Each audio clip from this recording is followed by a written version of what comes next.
Pourquoi est-ce que vous avez peur? Cette question que Jésus pose aux disciples est pour le moins déconcertante. Retraçons le tableau. Les disciples, sous la demande de Jésus, se trouvent dans une barque, un soir. Ils ne savent probablement pas nager, la visibilité doit être mauvaise, et Jésus ne leur a pas précisé leur cap. Ils doivent se rendre de l'autre côté de la rive. Ces disciples donc se trouvent entourés d'eau, sans direction précise, en pleine tempête, en pleine nuit. Face à eux se tient Jésus, ou plutôt sa version endormie. Car en effet, l'attitude de Jésus, comparée à celle des disciples, nous laisse perplexes. Il dort. Jésus dort. Lors de plusieurs discussions autour du texte de Marc avec les jeunes actifs, nous avons pu observer quelques différences dans nos traductions bibliques, après que les disciples aient demandé à Jésus de l'aide. Nous trouvions « Jésus se réveille » ou « Jésus réveillé ». Par souci d'exactitude, ou plutôt ne voulant pas véritablement croire que Dieu puisse dormir alors que ses disciples affrontent une tempête, nous nous sommes référés à Olivier, notre mentor et traducteur en chef de grec ancien. Dieu était-il éveillé ou dormait-il bel et bien? Nous sommes navrés de l'affirmer, il dormait. Ce constat amène à deux questions cruciales. Comment Dieu ose-t-il s'assoupir alors que les disciples sont en pleine tempête? Se serait-il réveillé s'il n'avait pas hurlé si fort? Alors que les disciples se savent choisis d'un maître, alors qu'ils l'ont suivi avec confiance sur la route, ils font face à ce cruel constat de l'indifférence de Dieu. « Maître, nous allons mourir, cela ne te fait rien ?» Non, cela ne lui faisait rien. Comment interpréter le comportement de Jésus et ses paroles? Pourquoi est-ce que vous avez peur? Vous n'avez donc pas encore de foi? Dieu testait-il ses disciples? Leur foi? Leur courage? Leur absence de peur, même face à une mort certaine? Dieu attendait-il des disciples une acceptation totale de la mort, comme un passage initiatique et obligatoire pour avoir le droit de le suivre? La première lecture du texte montre un Dieu relativement condescendant. À la peur toute humaine des disciples au milieu du lac, et qui peut sembler légitime, est opposé un Dieu triomphant, au pouvoir presque magique. Il lui suffit d'une menace, nous dit le texte, pour que tout devienne très calme. Comme si la peur des disciples face à la tempête remettait en doute la puissance de Dieu. Comme si, par le simple fait d'avoir peur, les disciples comparaient les pouvoirs de Dieu à ceux de la tempête. Comme s'ils avaient davantage peur d'une vague que Dieu. Non. Les disciples ne remettent pas en question le pouvoir de Dieu. Il est d'ailleurs intéressant de remarquer qu'ils ne demandent pas à Jésus de les sauver. Ils lui demandent si leur condition le touche, s'il s'en préoccupe, s'il s'en émeut. La réponse de Jésus est alors décevante. Eux qui cherchaient du réconfort, un soutien, un apaisement, sont effrayés, nous dit le texte. On peut donc parler d'un échec. Ils ont raté le test de Dieu. Les disciples ont lamentablement répondu.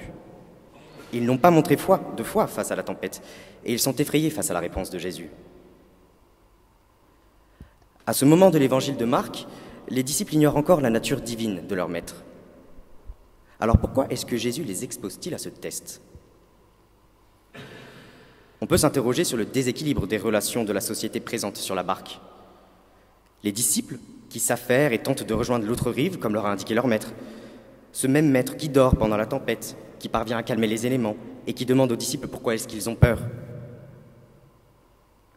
Comment une relation saine peut-elle être fondée sur de pareils déséquilibres, dans les rôles, dans les pouvoirs, dans les attentes? Là où les disciples attendent de Dieu d'être sauvés, Dieu leur demande de ne pas avoir peur de la mort. La communication semble rompue. Mais quel Dieu choisit le moment d'une tempête pour tester ses croyants? Quel est ce Dieu qui essaye de passer en force, sans écouter les peurs? C'est là, semble-t-il, que se trouve le nœud gordien de l'histoire.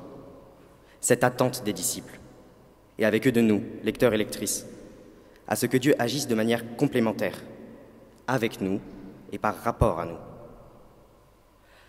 Là où sont nos lacunes, Jésus doit les remplir. Là où se trouve notre peur, Jésus doit les rassurer. Là où nous voulons le suivre, il doit nous y emmener. Et pourtant, Dieu a choisi de dormir. Oui, Dieu s'est endormi. Mais c'est peut-être pour se réveiller au moment où nous allons l'appeler. Nous avons cru à un Dieu omnipotent et tout-puissant, capable, il l'a prouvé, de calmer la tempête. Nous avons cru à un Dieu auquel même la mer et le vent obéiraient. Nous pourrions donc être tentés de lui dire « Pourquoi ne pas l'avoir fait dès le début ?» Car cela nous aurait épargné bien des tracas. Oui, mais voilà, ce n'est pas ça le projet de Dieu. Se serait-il réveillé si nous n'avions pas hurlé si fort? Sans doute pas. Et alors que Dieu se réveille, les disciples, eux, ont échoué. Ils n'ont pas eu foi en lui, ni dans la tourmente, ni même une fois les eaux calmées. Ils suspectent Jésus, bien plus qu'ils ne le... Ils furent saisis d'une grande frayeur, et ils se disaient les uns aux autres, « Qui est donc cet homme ?» Dieu a sans doute de quoi être un peu déçu, lui aussi. Il dort, les disciples paniquent. Il les sauve, les disciples paniquent. Que voulez-vous de plus? Mais attention, Jésus n'est pas déçu parce que les disciples ont peur. Il leur demande, c'est vrai, pourquoi êtes-vous si craintifs?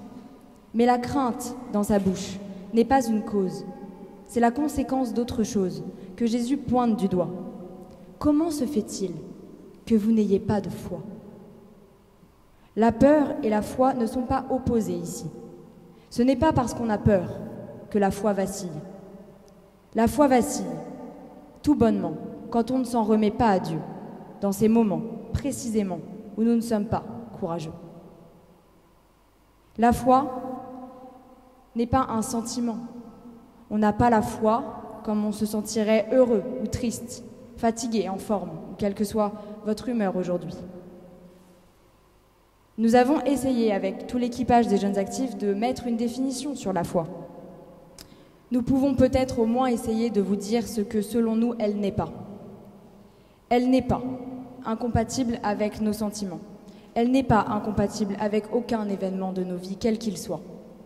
La foi, ce n'est pas ce truc exceptionnel qu'on ressentirait dans les jours de fête ou les grands moments. La foi, c'est une manière de vivre chaque jour. Nous osons une métaphore. La foi, c'est un peu comme une paire de lunettes qu'on poserait sur notre nez. Lunettes noires qui rétréciraient notre champ de vision. Non. La foi, c'est le genre de lunettes invisibles pour les yeux, tellement c'est lumineux. La foi, elle élargit à l'infini notre horizon. Elle ouvre grand nos cœurs. Elle éclaire tout, sans rien aveugler. Alors pourquoi Jésus est-il si déçu des disciples? Parce qu'ils ont mis les œillères de la peur. Ils se sont concentrés sur la seule perspective de mourir qui les terrifiait. Ils ont cédé à la panique. Ils ont hurlé contre vents et marées. Ils ont hurlé contre leur maître. S'ils avaient eu une bonne paire de jumelles de foi, qu'auraient-ils vu?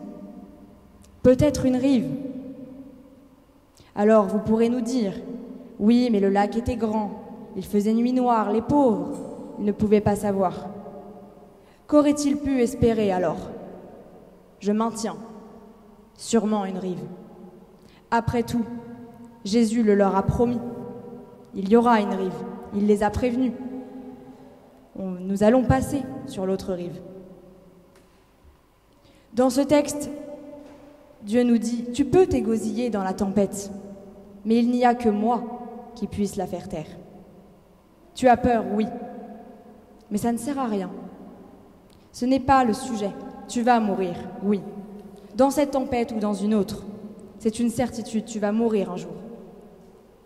Et même moi, pourrait nous dire Jésus, je vais. Mais en attendant, Dieu, vous pouvez trouver le courage de ramer. Et vos peurs, de mourir, de perdre le contrôle de votre vie, de perdre un être cher, du noir, d'être seul, que rien ne change, ne sont pas des raisons suffisantes pour ne pas embarquer. Et Dieu promit la tempête, et à nous d'inventer les rames. Si on allume la télévision ou la radio, ne serait-ce qu'un instant aujourd'hui, nous pourrions entendre que le RN est aux portes du pouvoir, que la France frôle la guerre civile, qu'il y a actuellement un génocide en Chine avec le peuple des Ouïghours, que l'Afrique est toujours vue comme un pays ressource, alors que c'est un continent dont les ressources ne nous appartiennent pas. On pourrait parler d'écologie. Bon, passons. On invite la pression qu'on va tous mourir demain. Ce qui est bien, c'est que ce n'est pas nouveau. C'est même comme ça depuis toujours. Donc maintenant que l'on s'est dit cela, que nous dit Dieu dans ce texte? Qu'il va falloir y aller. La perspective très peu optimiste de l'avenir est sans doute une raison suffisante pour dire qu'on arrête tout maintenant. La barque, c'est maintenant. Et en même temps, ce n'est plus comme au temps de Jésus et des disciples. Parce que nous n'essayons même plus de réveiller Dieu. Pourtant, il a toujours un projet pour nous. Il nous propose d'aller sur l'autre rive. Passons sur l'autre rive. Il a un cap. Dieu a un cap. Lui, il y va. Mais libre à nous de tendre les voiles ou de tout saboter. On pourrait abandonner le navire, passer Jésus par-dessus bord. On pourrait tout imaginer, des options les plus lâches. Nous vous proposons 3 options. Braquer le gouvernail et faire demi-tour, évacuer Dieu de nos vies, choisir de rester prisonnier de nos peurs, confortablement installés sur cette rive. Pas franchement idéal, mais sait-on jamais, ça pourrait être pire de l'autre côté. Rester sur la barque et continuer à paniquer. S'énerver contre Dieu, l'accuser de tous les maux du monde et ne pas avancer. Et qui sait, chavirer, car à trop paniquer, le bateau a plus de chances de couler. Ou fendre les flots, en pariant sur le fait que Dieu est avec nous, et qu'il y aura une rive nouvelle. Dieu nous demande d'avoir un peu de courage. Le courage de le prier, De le convoquer dans nos vies. de lui faire une place, alors que tout le reste prend tellement plus de place parfois. Il nous fait confiance. Nous avons autant de raisons sans doute qu'il y a de passagers dans ce bateau d'avoir peur. Mais Dieu nous répond, « Si tu me réveilles, je te guiderai. » À nos colères, à nos peurs, à nos découragements, nos peines, nos désillusions, nos doutes, nos angoisses, Jésus nous promet la vie. On peut hurler contre Dieu, mais il ne changera pas de cap. Nous avons peur, mais il nous fait confiance. Et en plus, il est là. Il est dans la barque avec nous. Il sait qu'il fait mauvais temps, mais il nous a demandé d'embarquer malgré tout. Donc allez-y, allons-y. Évidemment qu'il y aura des tempêtes. Il y en a toujours eu, il y en aura encore. Se souvenons-nous vraiment de lui, quand les flots se déchaînent. La foi dira oui, Dieu est avec nous, maintenant et jusqu'à la fin du monde. La défiance répondra non. Si on ne l'appelle pas, il n'est même pas sûr qu'il vienne. Dieu, lui, nous dit « Je suis ton phare ». Le rayon lumineux tourne. Parfois, c'est vrai, il fait nuit noire. Mais la lumière revient toujours. Amen.